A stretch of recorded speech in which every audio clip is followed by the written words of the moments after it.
Good morning. Welcome back to the program. We'll have Michele McPhee here in a couple minutes to discuss the organized crime trial that's going on. It's the only one in the country, so all of us mobologists are focused on it. It's the Cadillac Frank Salemme trial. Let me get you updated if you're not aware of it. So Frank Salemme was the New England godfather of the patriarchal family in the 90s. He got an immunity agreement from the federal government, including murders. And all he had to do was say he did this murder of Stephen DeSalvo, who had been his business partner and they believed was a government witness. Apparently he was. So they, murdered him, which is what they do. And he's on trial now for it. Now, understand, he could have simply told the government, and they knew he did it. They had already, Stephen the rifleman Fleming had already given him up, said he witnessed it. Well, he says he witnessed it. These are allegations. They actually charged him with perjury. They asked him about the trial, about the murder so many times, but he still didn't give it up. And why didn't he give it up? Well, the government's theory, what they say, is he was doing it to protect his son. Of course, he does his immunity agreement in 99. This murder took place in 93. His son dies in 95. You do the math. The son was about 4 years dead. No reason to protect him.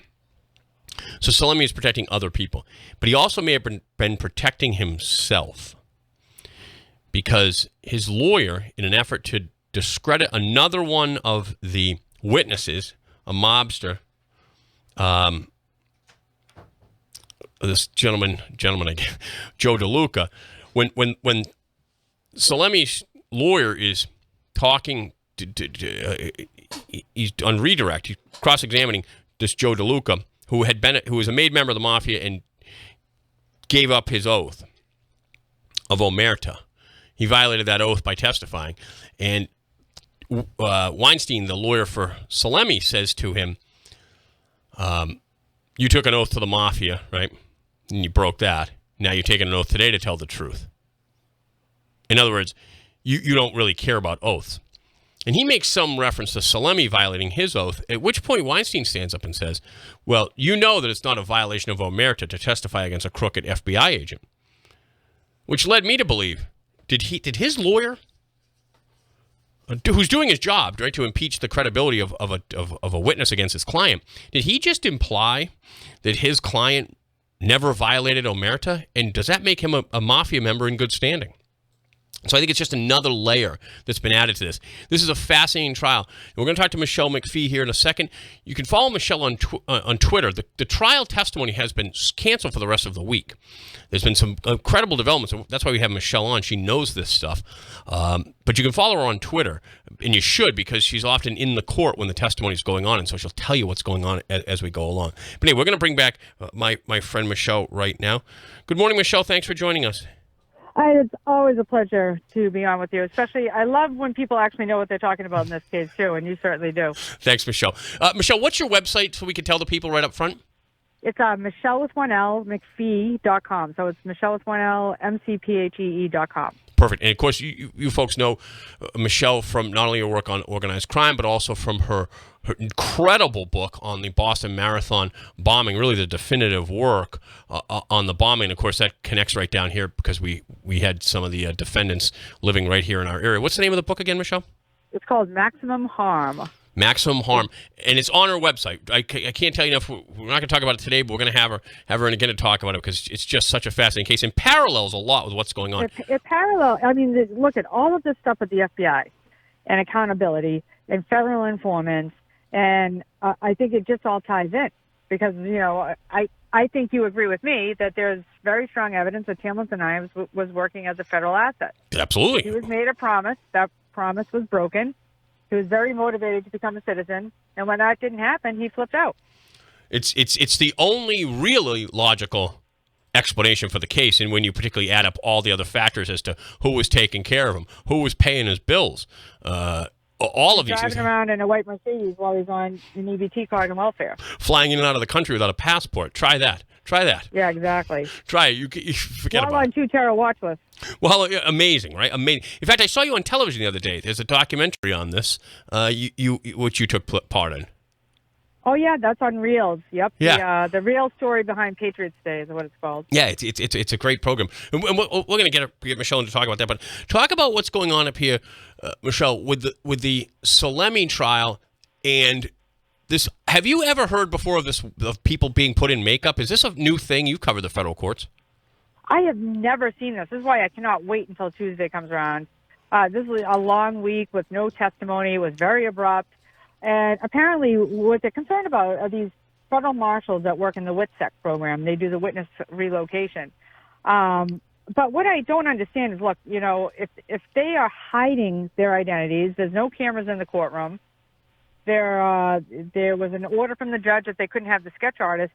Makeup? Like, this is going so far. And it makes you wonder if it's people that, reporters might recognize.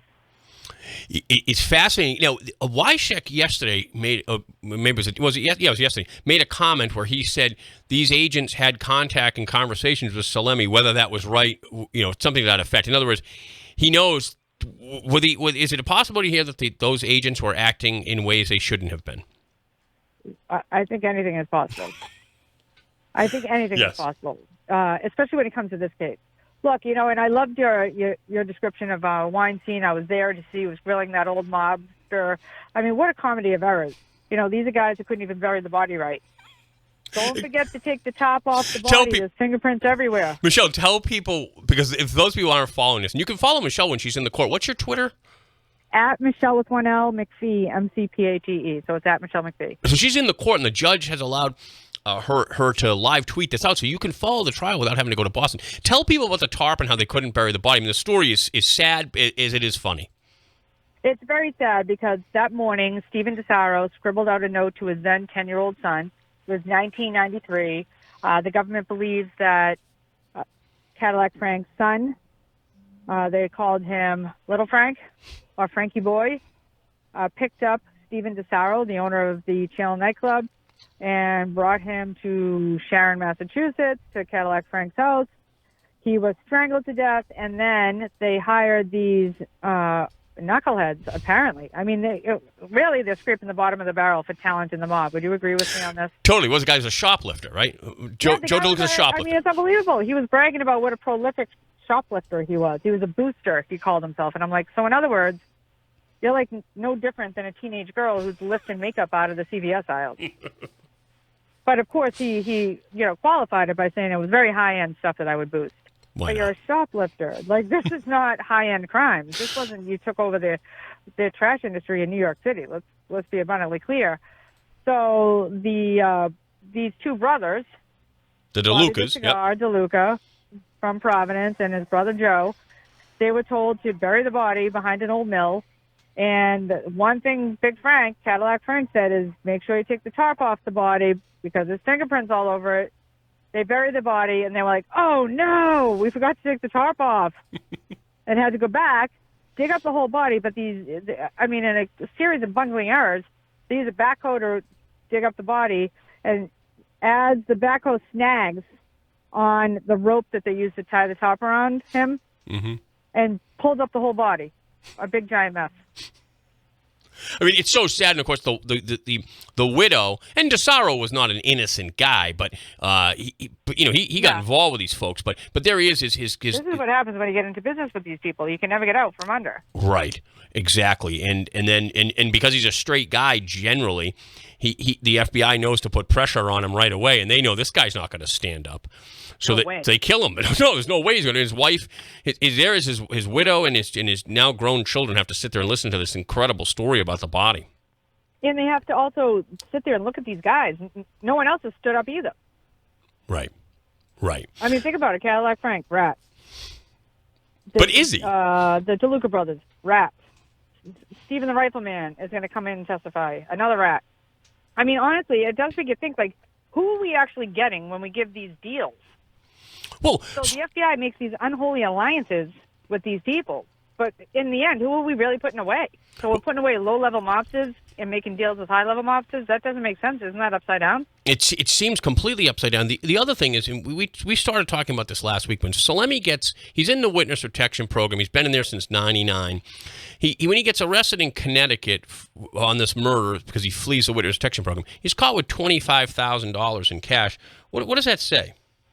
I mean, so here's this guy who's living in Woodstock somewhere. I think it was Atlanta, Georgia. Mm-hmm. He hears about the body being dug up, and he flees. He flees his Woodstock house that we're paying for.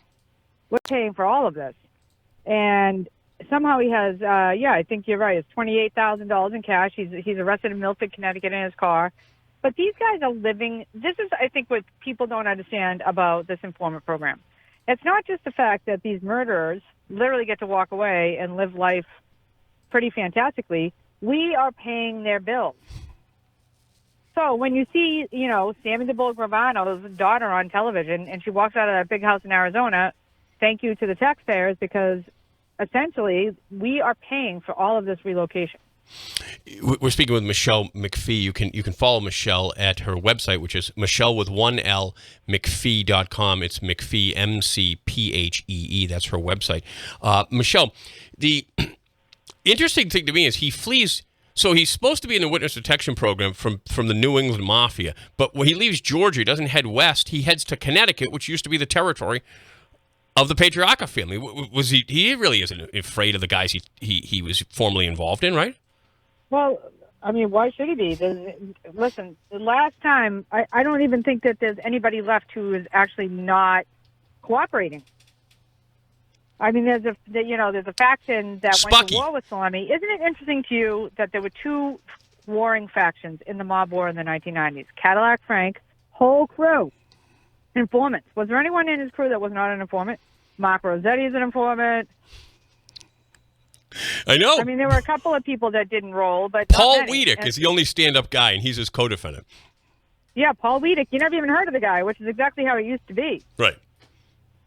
Right. That's smart. You never heard of Paul Wiedek before. He wasn't a guy that was strutting around, acting like a tough guy.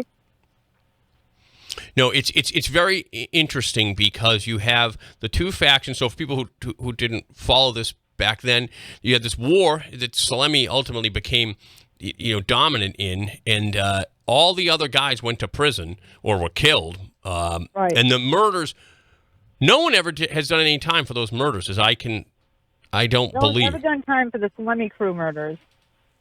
And you have to wonder, how much of a deal did they get? Right. And you have, for instance... now essentially the FBI has created the Patriarca crime family, and it's full of its own informants. So the head of the New England mob essentially was the FBI from 1999 on. No, it's incredible. And it's amazing because Salemme, he's in the program. He doesn't give up. He could have given up the DeSalvo murder. He would have done any more time in jail, and yet he doesn't. And he was doing it, the government says, to protect his son, but we know that's patently false because his son was dead about 4 years by the time he did his agreement. But he was obviously protecting other people. Yeah, and who could it be? I mean, obviously the DeLucas rolled on him and everybody else. I just, who knows? Well, I wonder, Michele, if in his agreement deal, as I said, his lawyer, in an effort to impeach DeLuca's testimony, points out that Frank Salemme only testified against a crooked FBI agent, and that doesn't violate the oath of omerta. I'm wondering, and then we see him. He's got over $20,000 with him after all those years in witness protection, and he's heading north back to his old area when he's afraid of being grabbed for a murder while he's in witness protection. Is it possible that Frank Salemme really was still a member of the mafia in good standing? I mean, stranger things have been known to happen. That's for sure. I mean, what is really left of the New England mafia? Well, we can't talk about Cadillac that. Frank still running things from afar? I mean, I don't know. I can tell you this. This guy is incredibly frail. It's looking at these old, wrinkly men. It is kind of astonishing. It's hard to remember a time when they were the most feared men in Boston. It really is. Hey, Michele, I want to just pivot here for a second. Can you talk to us a little? You have a big article coming out on MS-13. Can you talk a little bit about MS-13 and what you've been talking about? It's funny because all that brouhaha in the furor that went out after Donald Trump called them animals. I'm telling you, I have never covered a more terrifying group of people in my entire life. And I live in East Boston, which is one of MS-13's strongholds. Right. The denial that people have about how dangerous this gang is. Look, in my neighborhood alone, there were 6 children murdered. Oh, my All God. of them fall into a category called unaccompanied alien children. Now, this is a program that people don't know that much about. But essentially, if you're under the age of 18 and you get to the border, you are processed as what is known as a UAC, unaccompanied alien child. Okay. And you are put into foster care, you're processed, and you're granted parole from deportation. Now, so what does that mean? That means that the kids who arrive at the border alone have more rights than the kids who were born here, DACA kids. Young dreamers are not born here, but brought here by their parents. So the ones without parents have less rights than the ones with parents. And then what happens is they get flown into, I have a dad in Chelsea that I've never met before. Well, what's happening is literally tens of thousands of these UACs flooding into the country from the northern triangle of Central America, Honduras, El Salvador, and Guatemala. And they are flooding into our public schools. So the story I have that's going to hit the cover of Newsweek in a couple of weeks is about this incredible undercover case that was undertaken by the FBI and the North Shore Gang Task Force, which is probably the best squad in the country when it comes to actual cooperative law enforcement. Really? This is a team of people that actually share information and get stuff done. And what they did is they found somebody to infiltrate as a gypsy cab driver. His name was Mako. So Mako started making friends with all these MS-13 guys, and he would drive them around. And over his head was a camera. So he recorded confessions to 6 murders and 22 attempted murders that led to the largest takedown of MS-13 in the country. Wow. But covering these trials, you think about, so MS-13's motto is kill, rape, control. And they don't exist to make money. They're not selling drugs. They're not selling guns. What they're doing is killing their rivals.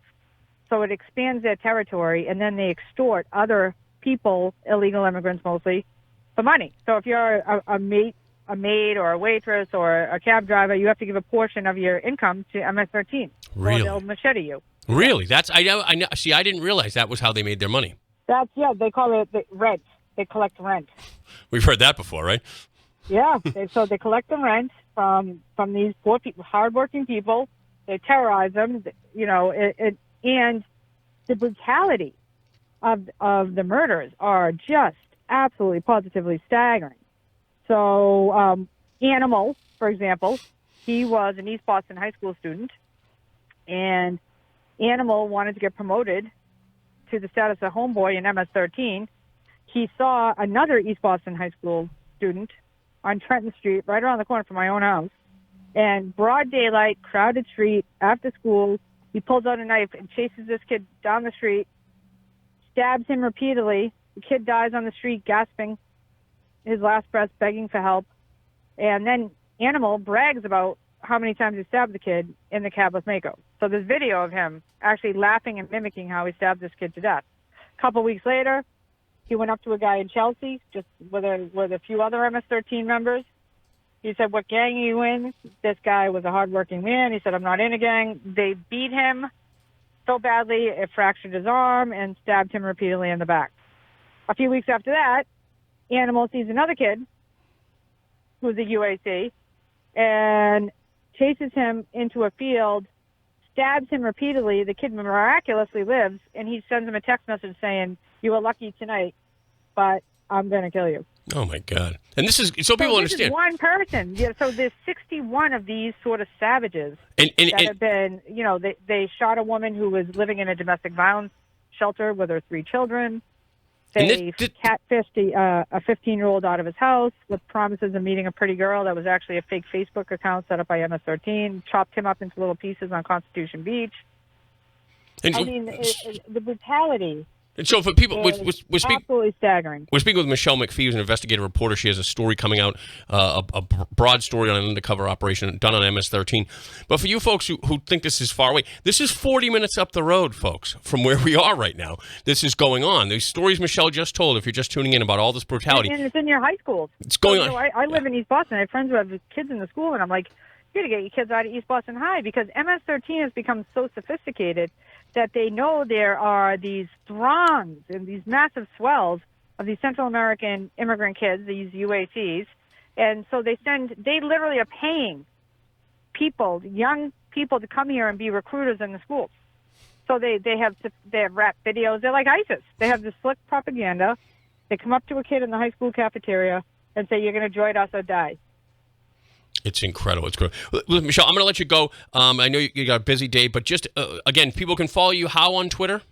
At Michele with one L, MCPHEE. You can go to my website, the Michele McPhee Show on Facebook. There's always great ways to stay in touch. And Christopher, you know how much I love the show, so thank you. Thank you so much for joining us, Michele. And we'll put. And then, by the way, if you've missed this in any of this interview, we're going to put this up online in a little while. Thanks, Michele. And I'll retweet it. Perfect. Thank you. Perfect. All right. Great. We'll take a quick break. We'll be right back.